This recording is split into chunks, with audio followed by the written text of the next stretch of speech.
let's move into the afternoon session, because a number of the conversations that our president has had with you over the lunch period have been about artificial intelligence, and that's what we're going to cover now. And I'm delighted that we've got Professor Tim Parkin, President of the Royal College of Veterinary Surgeons, who's going to chair this session. So Tim, over to you, please. Thank you, Tim. You can hear me. Your Royal Highness, ladies and gentlemen, welcome back from lunch to this session on AI. The sole job of the chair is really to keep everything to time, so I'm going to keep speaker introductions to a minimum. Their biographies are in the programme, so I'm not going to labour those.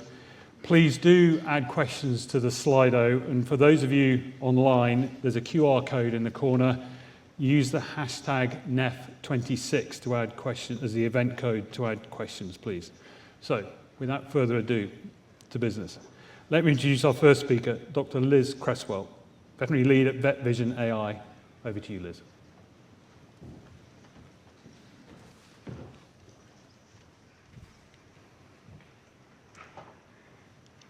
Your Royal Highness, ladies and gentlemen, I'd like to start with a confession. This is much more of what my normal working day looks like, and you'll notice that that is not a horse. So I'm a cow vet, so I was somewhat surprised, but also delighted to be invited to speak at the National Equine Forum about how artificial intelligence is being used in cattle, because I think what we're doing is applicable across lots of different species. So if you'll bear with me for a few minutes, I will talk about how artificial intelligence is being used to monitor positive welfare in cattle, how we're doing that on a continuous basis, and the impact that it can have on productivity and welfare. When we talk about health and welfare, we often talk about them together, but they're not the same thing. If you think about, am I healthy? Do I have any diseases? Do I have any injuries? Does that mean that I've actually got good welfare? What about my social feelings, my emotions, and how that impacts on my behaviour? What I'm talking about really is well-being and the whole lived experience. In cattle, we measure welfare. So we have welfare assurance schemes, which are designed to indicate good standards. They're traditionally based on measuring negative outcomes, though, so things like lameness, disease incidence, and mortality rates. But what does the absence of these negatives really tell us about welfare? When it comes to good welfare, we're now moving towards measuring more positive welfare outcomes, so things like comfort, enrichment, and preference for things like social activities, feeding, and rest. But this can be quite challenging in some ways. These are quite difficult things to measure. And when we do, we're often only getting a snapshot in time. If I went out and did behavioural assessments of your animals this afternoon, could you guarantee that what I'm seeing is representative of what's happening for the rest of the year? The good news is that we can use AI to solve some of these problems. We can teach AI algorithms what these different behaviours look like on a camera. We can record them, and we can build up a very, very detailed picture of how, when, and where animals are using the space in a way that we've never been able to do just through human observation alone. So it helps to remove our biases and gives us very objective, 24/7, 365-day data into how our animals are living.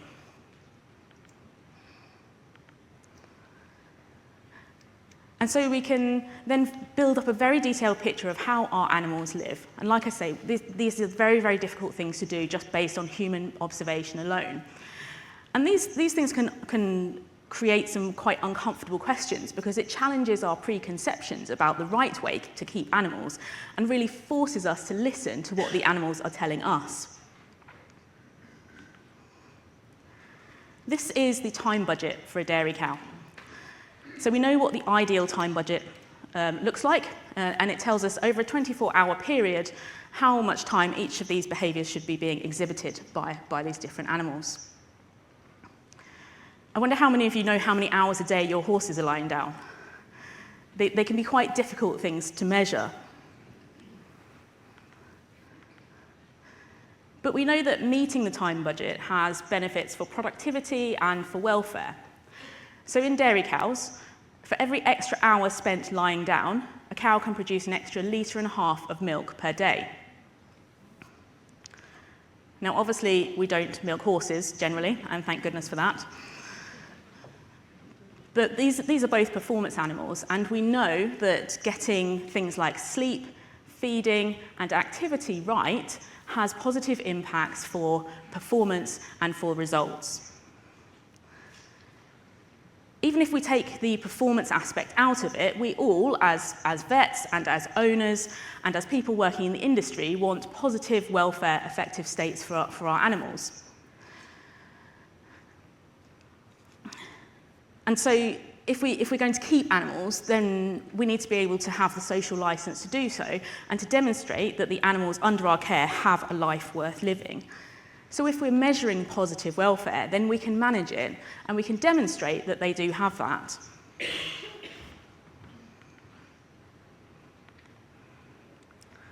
Put your hands up if you've bought milk from one of these retailers in the past few months.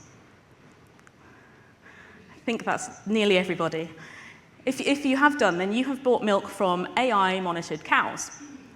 All of these retailers are using camera vision AI to monitor the comfort and behaviours of the cows that produce milk for them. And so we've got over 100 farms that have got this technology on them that are already monitoring cow behaviour. And we have over 100 million cow behaviours that have been analysed and are being used at the farm level to improve welfare and make changes where we haven't been able to identify some problems before. There's no central regulatory body that's demanding this. This has come from the industry itself. And that in turn has come from the general public. And whilst what consumers say and what they do at the till doesn't always match up, there is an implicit trust in these brands that they are taking the welfare of their animals seriously. And it's no longer good enough to just measure the absence of negatives. People want to see that they're measuring positive welfare.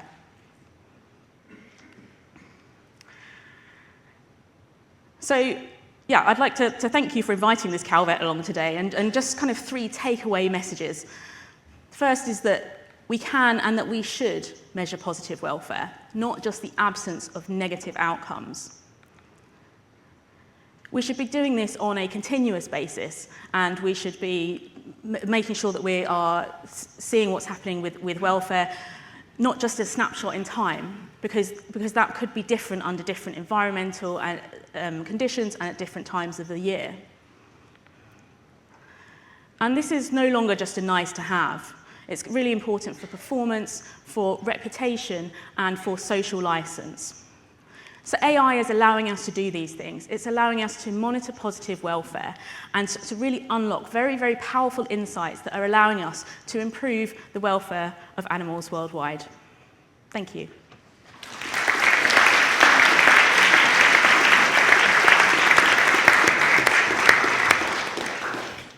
Thank you very much, Liz. Now move on to our second presentation from Pip Young, PhD student at Bristol Veterinary School.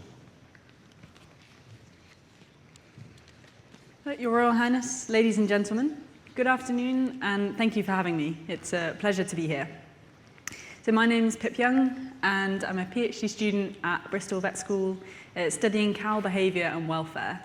And as part of that, I'm exploring how AI can be used to help detect these behaviours. But my background is in horses, and today I will present some earlier work which looked at the recommendations for the future of AI in the equine industry. So to kind of set the scene, the number of AI tools in the equine industry is growing, and kind of more are coming all the time, but their value for welfare varies. So last year, the University of Nottingham ran a study in collaboration with World Horse Welfare to identify areas where AI can do the most good and therefore should be developed, and identify kind of how this should be done, so to outline guidance for development and any pitfalls to avoid.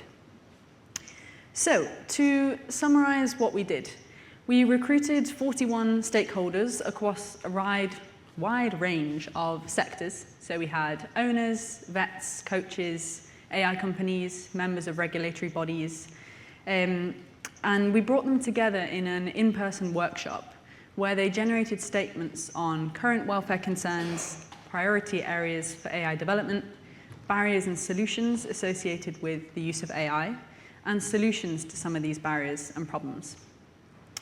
And these statements were then taken forward into a 3-round online survey process, and the participants agreed on 106 of these statements.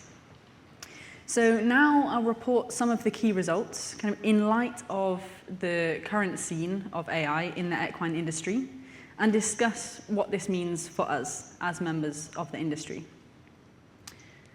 So, the participants said that it was a priority to develop AI tools that could detect signs of illness and pain, identify indicators of positive and negative well-being, monitor behaviour, and identify individuals. And we can see actually that academia and industry are developing tools in many of these areas. Obviously, within each area, you could develop a multitude of tools, but some AI tools either exist or are in development for all of these purposes. But participants also said that developing AI tools for when to call the vet, assessing tack fit and pressure, estimating quality of life, and assessing body condition score was a priority. But I'm not aware of any existing tools in these areas. So this could be lack of demand. It could be that these are not financially viable. And it could be difficulties in development. So if we take quality of life, there are no validated quality of life assessment tools yet for horses. So in this case, we need to address these difficulties before we can develop the AI tool. And in this case, that would mean researchers and developers working together to make validated AI tools that have maximal welfare impact. So our participants also identified potential problems associated with AI, and they had strong concerns about how these tools are made, which essentially boils down to this issue of garbage in, garbage out. So they were worried that tools were being trained on low-quality data, which would result in low accuracy and biased predictions. They were worried about tools being made in areas where we have a limited understanding, like equine behaviour, and that validating these tools would be difficult. Essentially, how do we test whether the AI is correctly interpreting a behaviour if even we aren't sure what it means? So, what should we do? Well, our stakeholders said that we should make evidence-based AI tools using high-quality, unbiased data. And these ideas, and a lot more, are already outlined in standard guidelines, such as the European Commission's ethics guidelines for trustworthy AI. So we can use guidelines like these to develop kind of good AI tools. And our participants also said that developers should collaborate and ideally share data. And this is important because we need large, high-quality data sets in order to make good AI tools. So, as well as having concerns about how these tools were made, our participants also had concerns about how they're used. And they said that the output of the tools needs to be interpreted carefully, and they were worried about over-treatment and that we might lose our ability to evaluate. This could be due to kind of lack of understanding about what the AI is telling us or over-reliance on the tool. And they were also concerned about who's responsible for a decision that's made with the help of AI.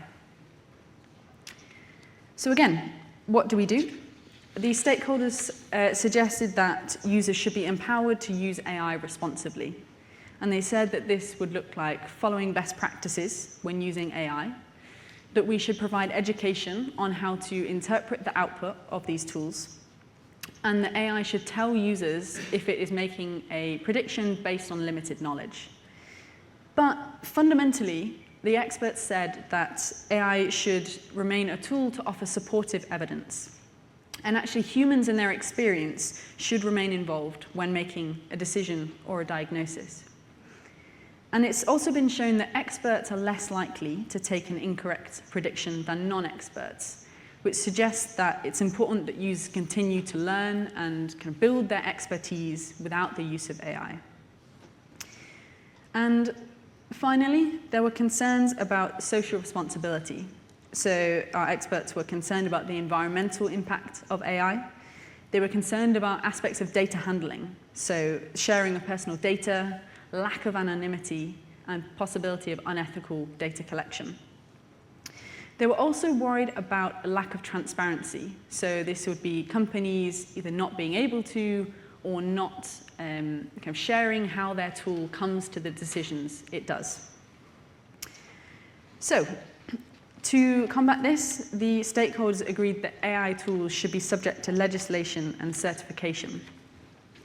And also that the data used to develop these tools should be anonymized. And they suggested that having this certification could protect personal data, make sure the tools are evidence-based, and limit bias. So, in summary, we're seeing a rapid, unregulated growth of AI tools, which vary greatly in quality.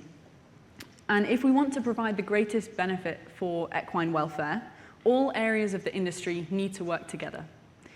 So this would look like developers developing tools in line with welfare needs, developers and regulatory bodies making sure that these are ethical, unbiased, accurate, and robustly validated.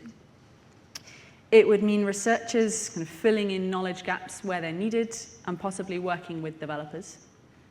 It would mean owners and carers, vets and practitioners being educated both in their field and about AI, and using AI as a supportive tool rather than relying solely on it to make a decision or to produce information. And ultimately, this should all be working towards the goal of improving equine welfare. So, thank you to the Animal Welfare Research Network and BBSRC for providing the funding for this work, and to the participants, to the owners, coaches, vets, researchers and academics, charities, regulatory bodies, and AI companies who offered their time and expertise for this work.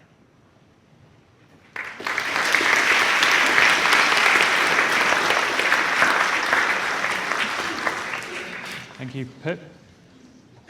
Our next presentation is from Major Graham Harvey from the Royal Army Veterinary Corps.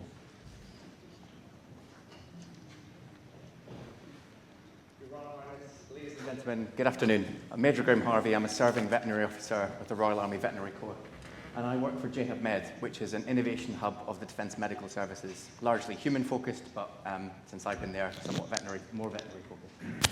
I'm going to speak to you today about Project Phobos, through which we've installed machine vision-enabled cameras at various military equine sites, all to improve our monitoring and intervention with our military working horse fleet. But first, a bit of context for those less familiar. Military working horses are pretty numerous. We have roughly 500 of them. Sorry, can you hear me from this mic? Or is it that one that's coming through? That one. Okay, I'll stand here. That's better.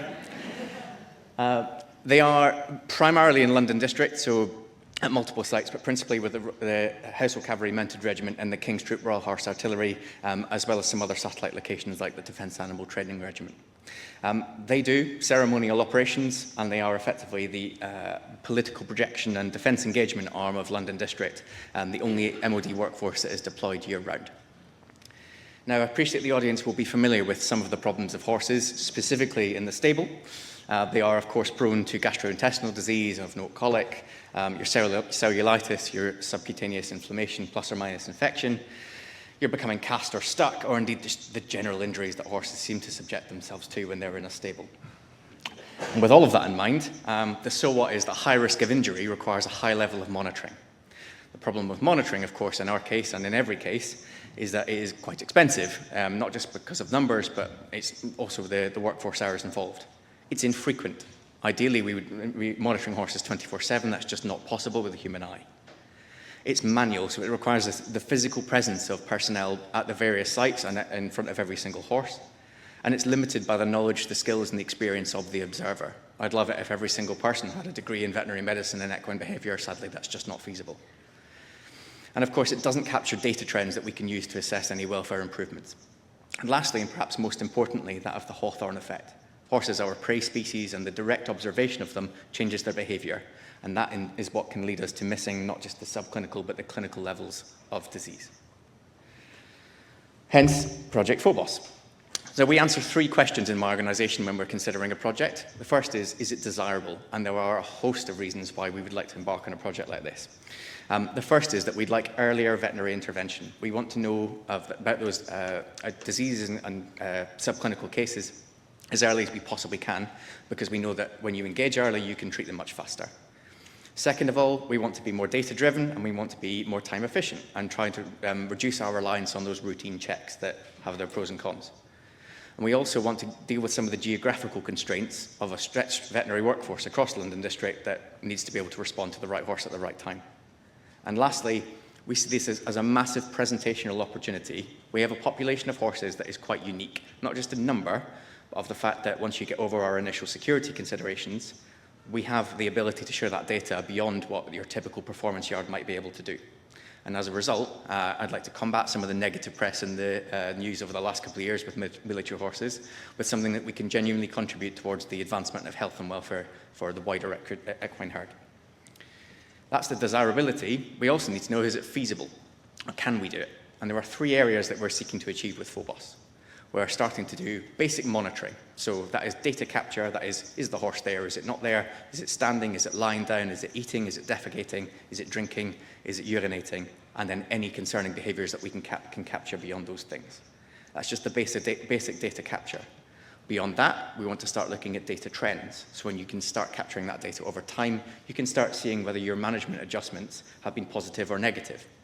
And equally, you can identify some of those problem horses that we just would not have been aware of were it not for the more advanced machine vision software. And lastly, we want to look at emergency alerts. I want to know as early as I possibly can if there is a horse with a health or welfare compromise, and that is then not reliant on that routine check being just there in the right place at the right time. Last question, is it viable?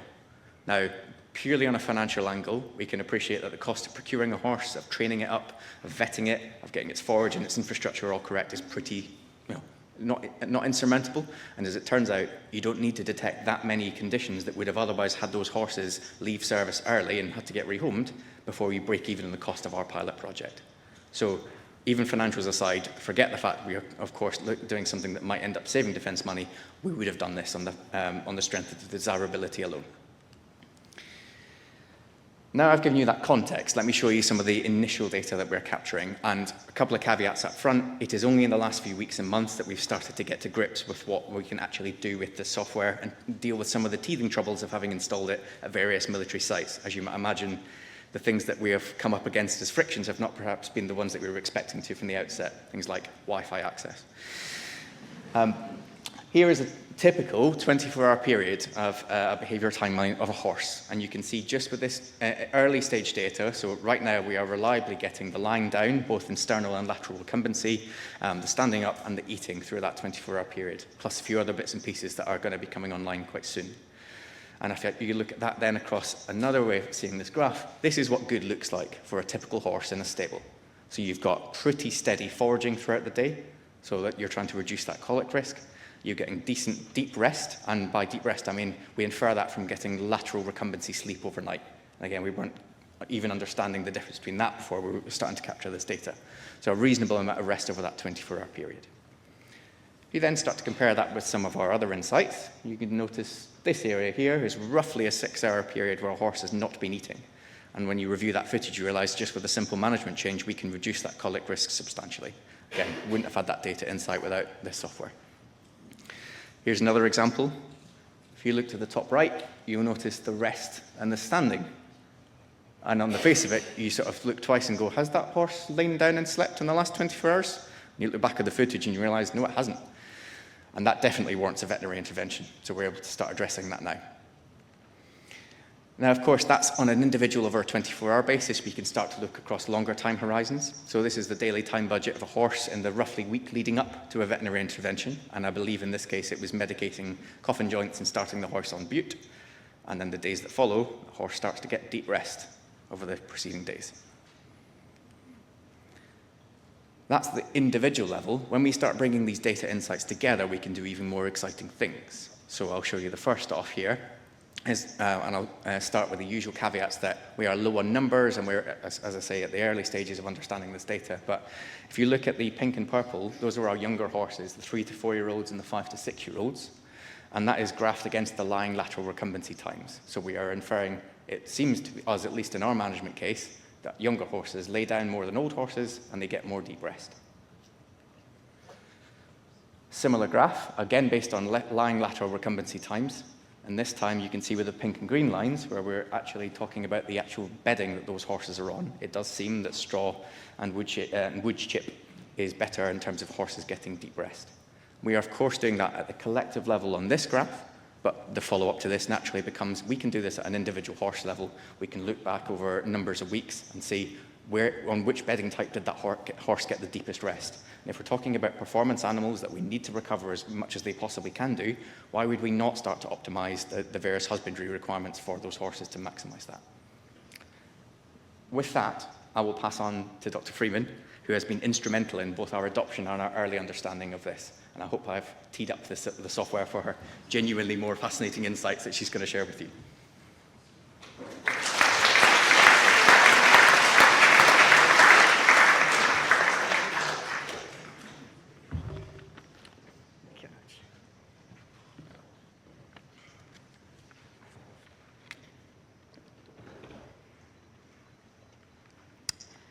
Your Royal Highness, ladies and gentlemen, thank you for this opportunity to share with you what we've been doing and the new insights we're gaining into what horses are actually doing when we are not watching them. First of all, a little bit about my background. I'm a professor at Nottingham Vet School and first became interested in artificial intelligence through my work on equine colic. And I currently co-supervise 2 PhD students who are working in this area, Martina and Nicola. And as you can see from Pip's brilliant presentation earlier, they are the true stars of the future, and it's fantastic to work with them. I'm also a scientific advisor for the company VetVision AI, who've created the EquiConnect system that Graham has just spoken about. So thank you, Graham, very much for setting me up for that. So I'm going to talk about how AI helps us to address some of the current challenges in equine health and welfare. The horse has evolved for millions of years to be adapted to a very different environment to that in which we now keep them. And I think we all recognise that causes us challenges in how we manage horses and also how we recognise them. And to survive successfully, horses evolved to spend up to 70% of each day eating forage and to avoid predators. And despite being in modern management and away from these predators, these behaviours persist. They have their main eating and sleeping times at night time. They sleep in short bursts of deep sleep and being awake, usually between midnight and 4 a.m. And as this video shows, this horse is in lateral recumbency in deep or REM sleep. It will then wake, lie in sternal, it then goes back into lateral and then back into sternal. So this polyphasic sleep pattern goes on throughout the night. And the screenshot, Graham set me up very nicely so I can skip lots of things. This shows you that this horse is continuing to eat throughout the night, so it should be eating throughout the night. Key times are after dusk, so it's still eating at sort of 2 o'clock in the morning, 4 o'clock in the morning when nobody's there. And you can also see this polyphasic sleep pattern. So they're going to lie down and sleep, and then they might get up again, then they might lie down again. And horses also conceal signs of pain and distress, and that ensures they don't get picked off by predators or kicked out of their safe herd environment. But all of these evolutionary strategies in modern management makes it harder for us to understand what is really going on. So how quickly did your horse eat that hay net that you left in its stable last night? How well did it sleep? Did it show any signs of pain or distress? So this footage is a horse being monitored by our system, and which developed signs of colic. It's speeded up 16 times so you can see it at speed. You can see this horse showing multiple signs of colic, lying down, flank watching, looking, and I want you to watch what happens when the grooms on the yard hear it and come and see it. Head over the door, I'm fine, ears pricked, no colic here. As soon as they leave, back to the colic behaviours again. And that illustrates that Hawthorne effect that Graham was showing so dramatically. When we think about how we make decisions, it's mainly based on the time we spend with our horses. This is a relatively short period of time, mainly during the day and when we're interacting and influencing them. Much of what the horse thinks, feels, and does is hidden to us. What we are seeing is only the tip of the iceberg. And artificial intelligence can give us new insights into these hidden hours and deepen our understanding of equine health and welfare. So the system we're going to talk about is computer vision, and that uses videos or images and analyzes them. And it's currently being used in a range of different ways within the equine industry. And the system we're looking at tracks activities such as eating, lying behaviours, signs of colic, and a lot of those behaviours that are hidden below the welfare iceberg. And what I want you to think about, a lot of people are worried about artificial intelligence. It is not a robot that's going to take over our lives. This is a system that people have trained to recognize behaviors, trained it, checked it, validated, trained it, checked it, validated over and over again. So the people component is really, really important.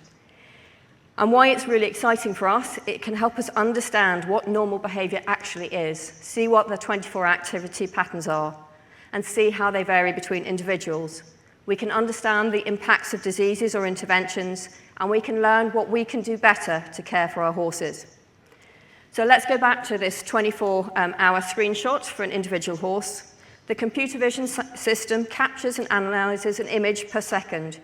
That means 86,400 images per horse over 24 hours.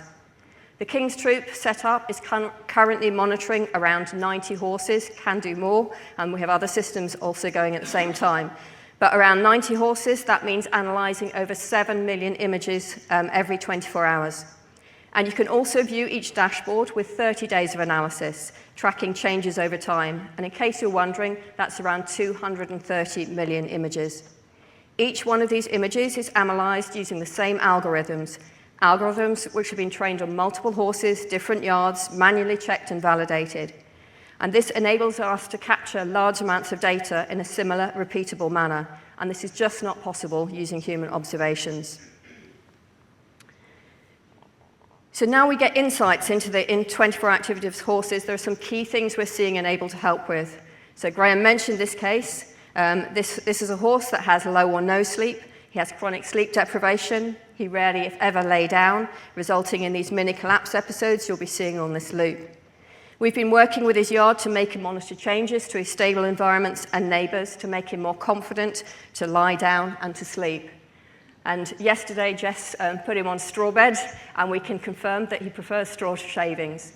So every day is a school day, and every day we're learning a little bit more about what makes this life difficult for this horse and how we can make that life better.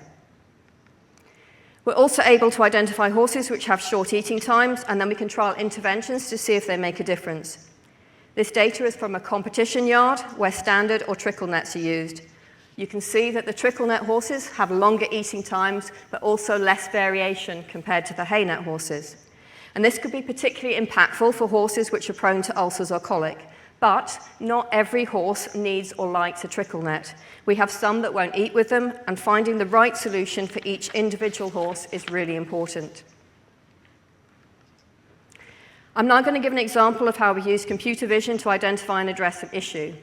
In December, the King's Troop started a strangles vaccination program across their herd of horses. The primary vaccination resulted in a high number of reactions, including injection site reactions, and we also saw a dramatic reduction in the lying time for these horses. And a large number of horses were unable to work during this period of time. We discussed these issues together, and when the second vaccination was due in January, the vet team gave phenylbutazone with the vaccination to one half of each yard, and the other half of each yard had the vaccination only. We then analysed the data in detail for 18 horses before and after vaccination, using a statistical model which accounts for the fact that each horse will have a different sleeping pattern. The stats model is actually just there for Tim and Richard to keep them happy, not for the rest of us. So these graphs show the resting recumbency behaviours, with the top graph showing lateral recumbency and the bottom one showing sternal recumbency. The bars in red are the horses that received phenylbutazone at the time of the vaccination. The bars in blue, the horses that just had the vaccination.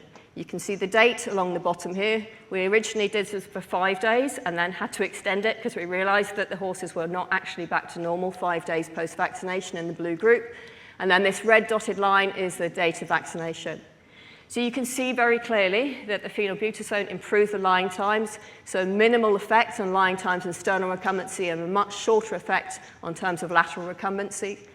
And then, like I said, we're also interested in what happens to individual horses. So the control horses did not lie down. None of the control horses lay down days 2 to 4 post-vaccination. And 2 of the control horses, that was the only sort didn't lie down at all in either sternal or lateral for 2 days post-vaccination. So then I went and pulled their individual data, because I love individual data for horses. So ignore New Year's Eve and New Year's Day. For some reason, the cameras weren't connecting. I don't know what was going on in the King's Troop on New Year's Eve. But what you can see for this horse is that this horse normally lies down. So sternal is light blue, lateral is dark blue. This is the date of the vaccination. The only time in this 30-day period that this and another horse did not lie down was days 2 to 4 post-vaccination. So really quite a dramatic effect for individual horses, and they're just as important as the herd. The vets team on site were monitoring the horses' injection site reactions, and they were aware of what was going on with those, but they would not have been aware of the impact of the vaccination on the horses' lying times or of the difference that the bute made. And all of the King's Troop horses that received this vaccination now receive bute as a result of this. So I'm just going to finish by saying there is much to learn. Every day is definitely a school day in terms of what we are seeing. But I believe we're in truly exciting times. AI helps us to understand what a horse's life is truly like. It's enabling us to make evidence-based decisions rather than guesses. It's allowing us to understand and respond to the needs of individual horses and make positive differences to health and well-being. And lastly, I'd like to thank and acknowledge all the very many people that it requires to undertake this type of work. AI is not putting people out of jobs. We have a lot of people working on this. The inspirational research team that I work with at Nottingham, the amazing team at Vet Vision, and the pioneering yards and hospitals that we're working with. Thank you all very much.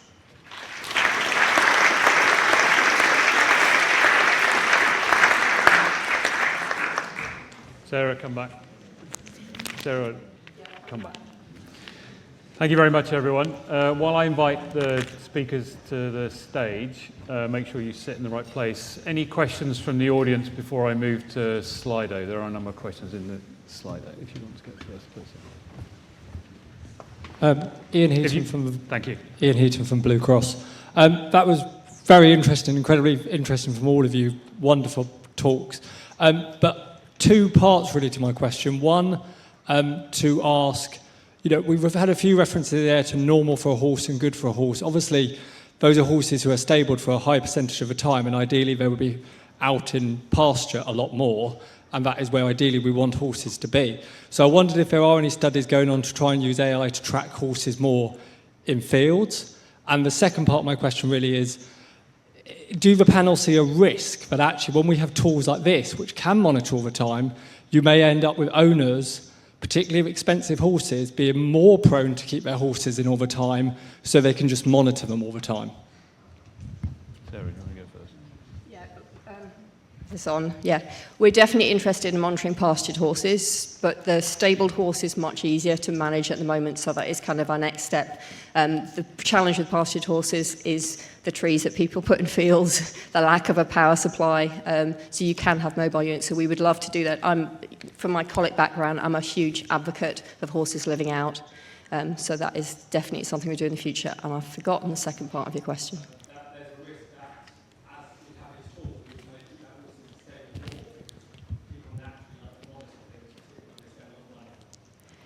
Yeah, I guess there is a potential risk. I would say that the competition yards that we're working with haven't changed the pattern, so they know how long those horses are out.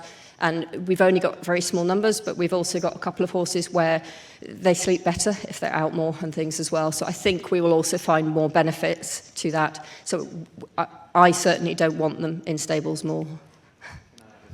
That Hawthorne effect works for humans as well as it does for horses. So the fact that we've been monitoring these horses has led to some really positive behavioural change for those that work with them as well.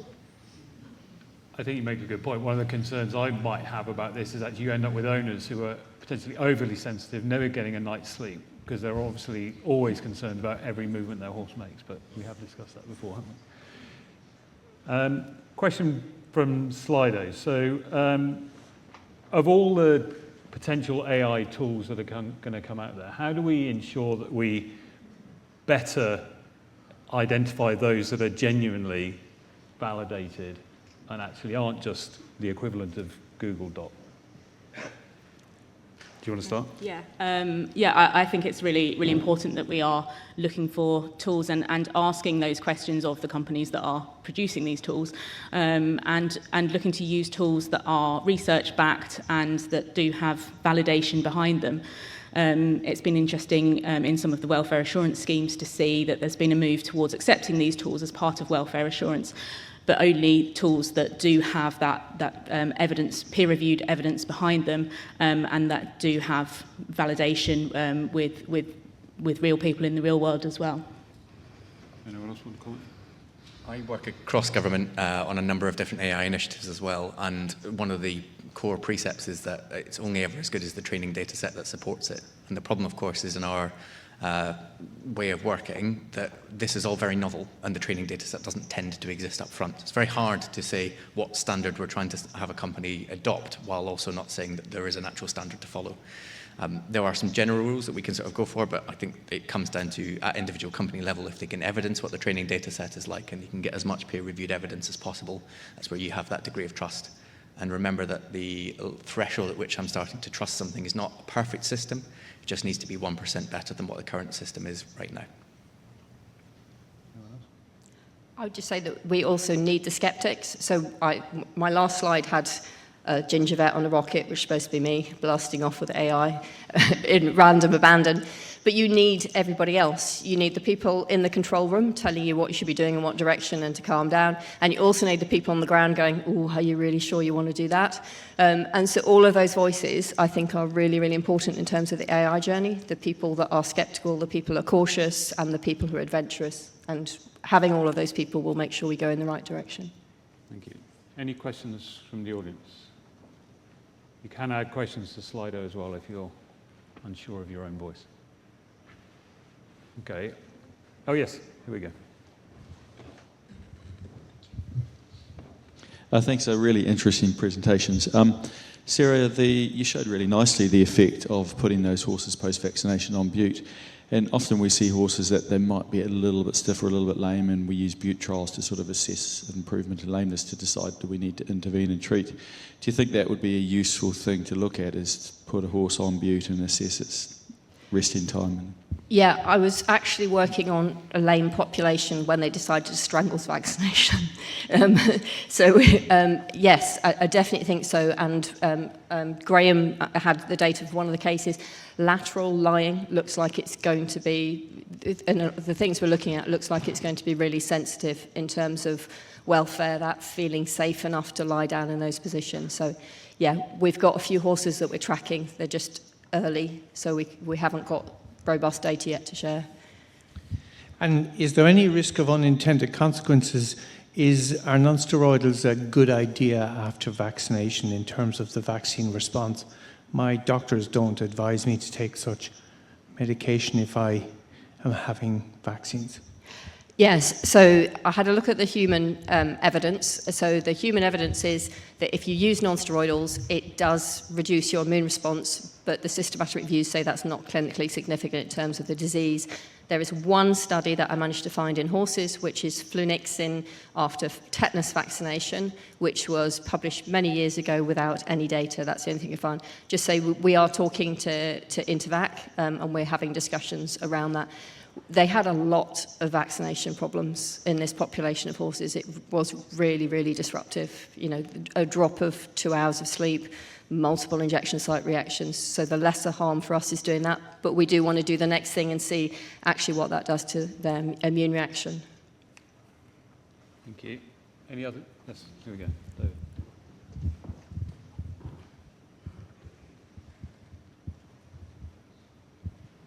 Thank you, David Mountford. One for Liz, probably. Am I right in thinking that the cattle system positively identifies individual animals? And if that's the case, is there an opportunity for AI to identify horses, or do they all look too similar? So the work that we've done at the moment with the cow comfort system is looking at group level behaviours, so the time budget at a herd level. But it is possible to do individual identification, and it's something that we're doing in research and development. But it's always a question that I enjoy discussing with our developers, because I say, can we do X, Y, or Z? And the answer is inevitably, if we can recognise a different animal ourselves, then we can teach an AI algorithm to do that. So it's in cattle, it's much easier with Holsteins and Friesians that have pattern coats, but putting them in Aberdeen Angus is going to be an extra challenge.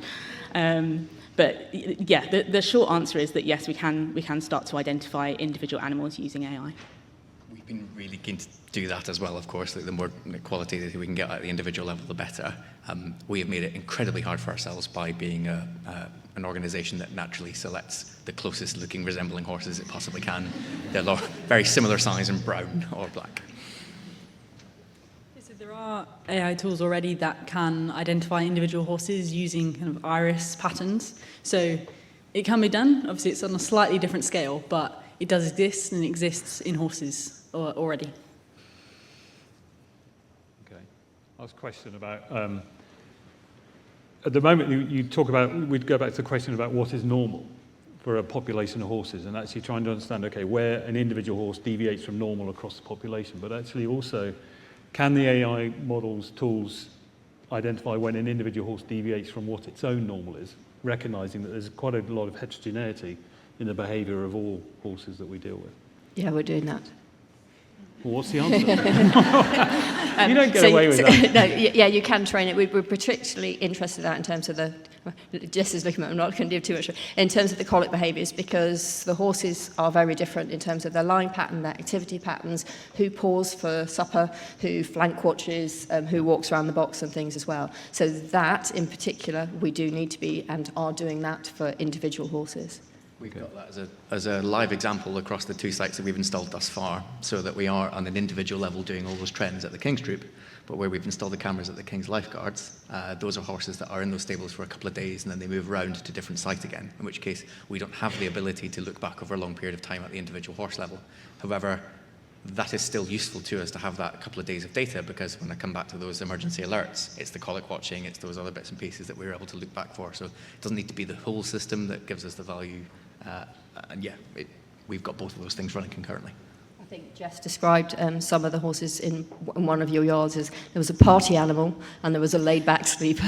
So it's just getting a feel for what those individuals are, and then what happens in terms of the change for those individual animals. That horse that was colicking had changes in its feeding and activity patterns in the run-up to that episode of colic. So that for me is hugely exciting. But you've got to be really understanding that individual animal to be able to do that. Okay. Yeah, rolling.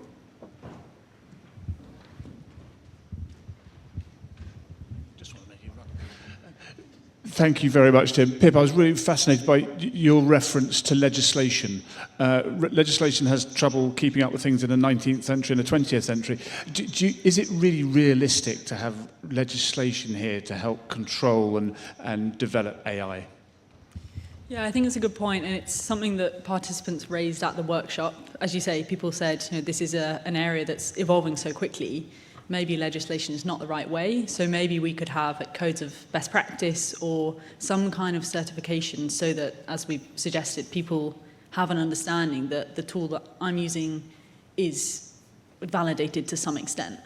But I mean, there is obviously the EU AI Act as well, so I think there's room for legislation, perhaps, or maybe we go down the route of, codes of conduct and certification. But it feels like, at least from the workshop, there's a push for something, whatever that is.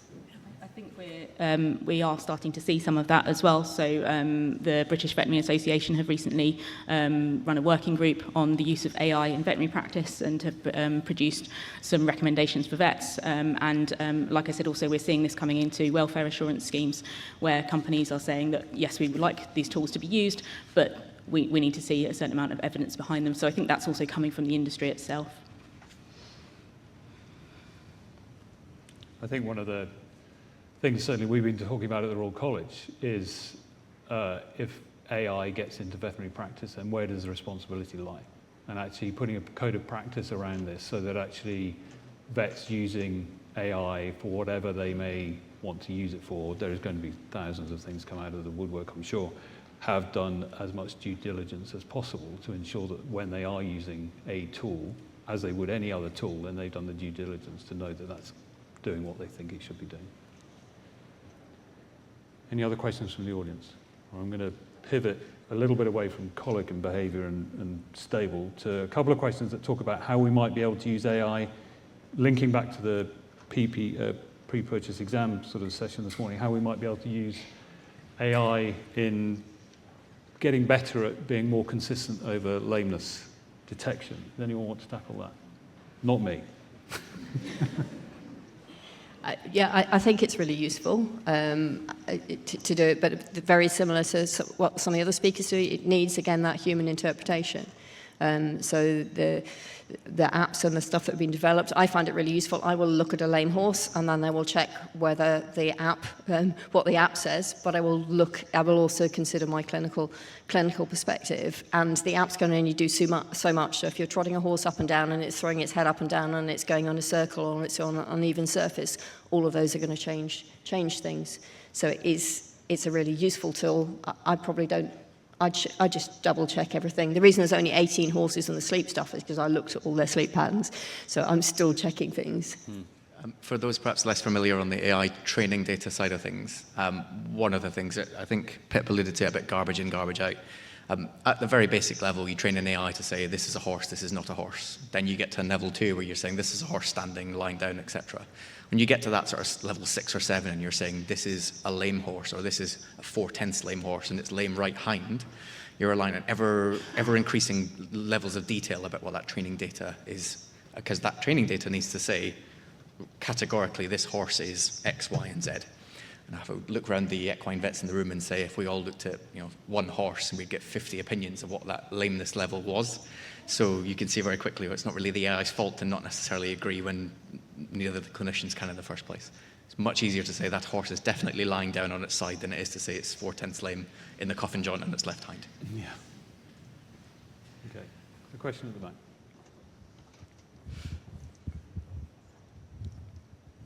Thank you, Siobhan Dillon, Applied Equine Podiatry. So my question, I know there's quite a few people here that do wellness trainers with the horses, and there's a lot of assisted behaviour training with the horses and wellness stuff. I work a lot with individual owners on DIY yards, and that's where a lot of my horse background has come. So the connection that you actually have with your horse is really quite profound. And with the AI, that level of self-doubt that may come in at a later stage if we start incorporating these things. I just have a little bit of a concern that people won't carry on using their intuition and actually get that deeper connection with their horses. So, I mean, I was with a client the other day, and it's quite interesting with the colic. We've got a very personal connection with that horse. It's in a very small environment, not a big yard environment, and we don't have professional staff interacting. And the horse was telling us, I want to go in my stable now because I've got colic, and we were there and able to get the support.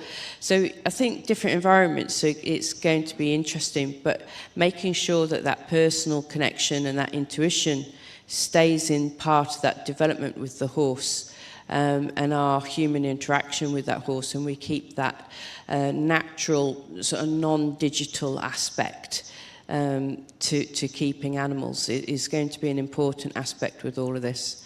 And that's one thing that I think would be concerned about losing. Can I? Yeah, go on. I think you're absolutely right. I think there's also the other half of that dimension, which is human bias, and where we cling to what our gut feel is. So there's absolutely the place for the gut feel and the intuition and all of those things. It's what ultimately I'm going to base the final decision on anything I do around. It's going to factor in. But we have already seen with, admittedly, in a different sort of circumstance, behaviours of thinking that a horse needs a certain thing, and then you look back at the data and you go, actually, it really doesn't. And we can demonstrate with the data that if we only do adopt the change that is data-driven, it actually has a more positive effect on the horse's resting time, for example. So it's a fine balance to strike, especially in a community. Imagine the equine community is quite set in its ways, perhaps. The military is even more so. It's been an interesting behavioural shift trying to balance those two parts of the same thing. Thank you. Okay, just one quick final question about, again, shifting it, and this is probably from someone who's suffered many sleepless nights. Any advances in AI models to assist in predicting when mares may foal? Anyone?